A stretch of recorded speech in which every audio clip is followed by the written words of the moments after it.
რა ვიყიდე 160 ლარად ისლანდიაში? ერთი კოლა, აქ მეორესაც ვეძებდი ბარემ რომ ეჩვენებინა, მაგრამ ვერ ვიპოვე.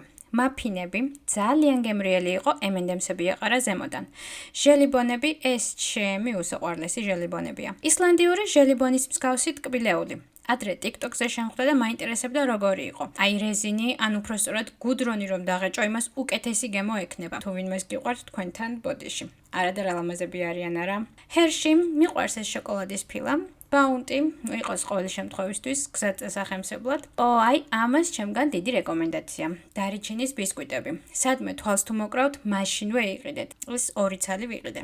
ეს კრუასანის მსგავსი ორცხობილა მეგონა. შეფუთვას არ დავაკვირდი და მინი პიცები აღმოჩნდა. დიდი ვერაფერი კეჩუპიანი პური არა. ეს ვანილის ორცხობილები კი ძალიან გემრიელი იყო. ამასაც რეკომენდაცია ჩემგან. აი დანარჩენი კოკაკოლებიც ვიპოვე. ეს ლაითი ვითომ დიეტის ამბავში გული რომ დავიმშვიდო. დორიტოსი გზაში წასახემსებლად იდეალური ვარიანტია.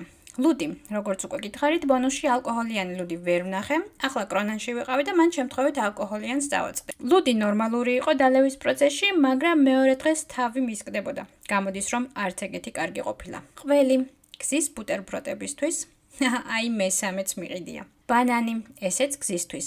და სოსისები, ყოველი შემთხვევისთვის სახლში რომ მარტივად მოვამზადო თუ დამჭირდა. ეს დონატები მეგონა, თუმცა დარიჩინიანი თაფლი კვერი აღმოჩნდა, შოკოლადში ამოვლებული. ცუდი არ იყო, თუმცა ჩემთვის ზედმეტი დარიჩინი ჰქონდა. და აი, სულ ეს არის ჩვენი 160 ლარის ნავაჭრი. თქვენ აქედან რომელიმე გასინჯული თუ გაქვთ, დამიწერეთ კომენტარებში. აბა დროებით.